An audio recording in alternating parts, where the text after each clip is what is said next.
Kristen. Thanks for joining us today. I'm really excited to sit down with you. Thanks so much for having me.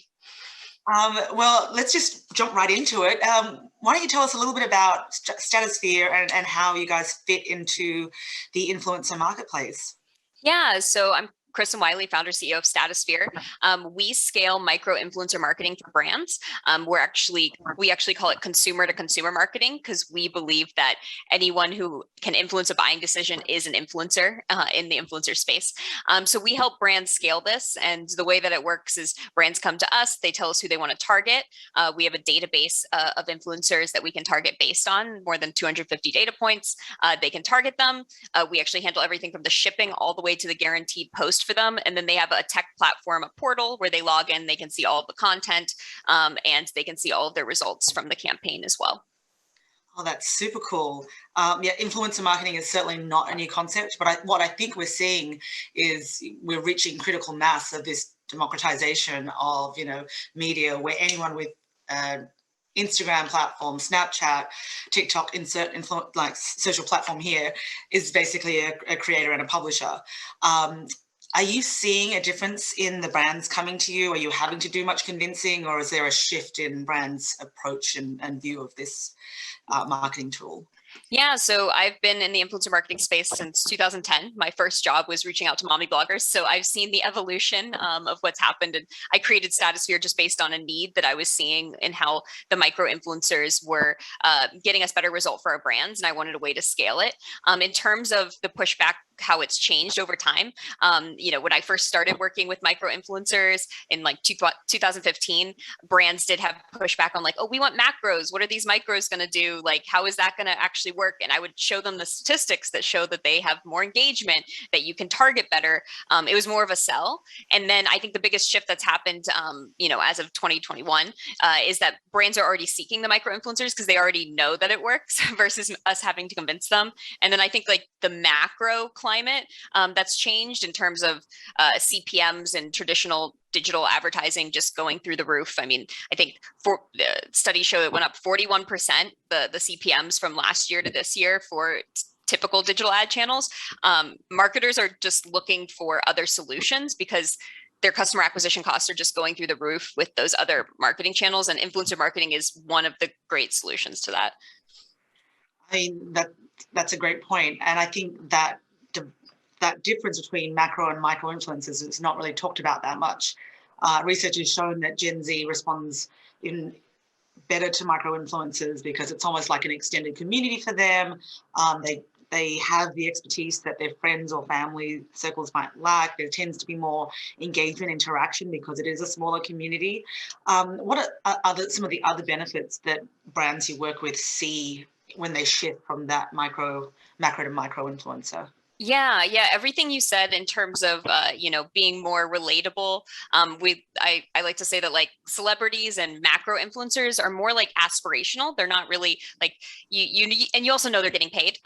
And then the micros, they're doing it. It's a lot more authentic. They're doing it because they actually love the product. You trust them more. They have like such a higher level of trust. So those are all things that we're seeing. But then the data is also really showing that micros are the way to go.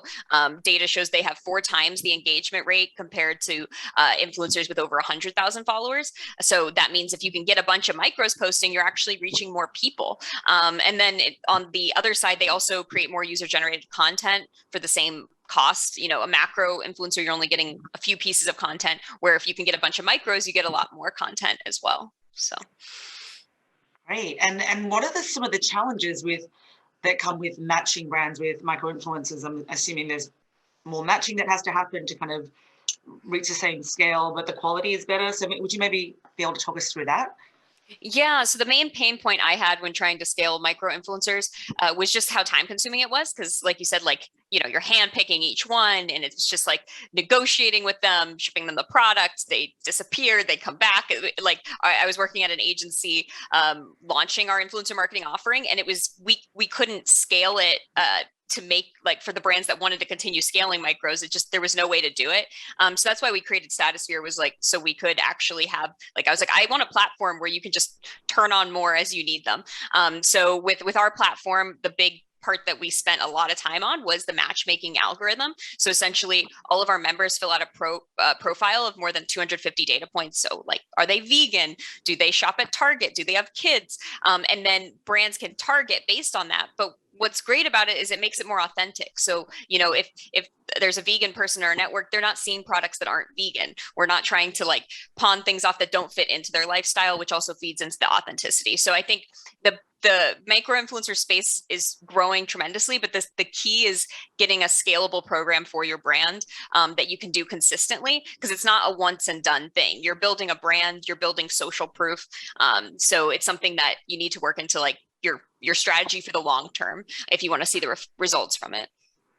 That's great advice. And let's look at where we see this going. So, what role do you see influencer marketing playing in the future of media marketing? Yeah, so obviously we're very bullish on the space since I've been in it for so long. We're calling it consumer to consumer marketing in terms of the micro space. And I firmly believe that this is where everything is going to head in the future. Right now, there's three main players in the space. You have obviously, Facebook ads, Amazon, and then you have Google AdWords. I mean, they're taking 90% plus of the ad spend out there. And I think that there's another category that's going to come up and be a big part of marketers' mix moving forward. And I believe that's going to be consumer to consumer marketing, which encompasses influencer marketing as well.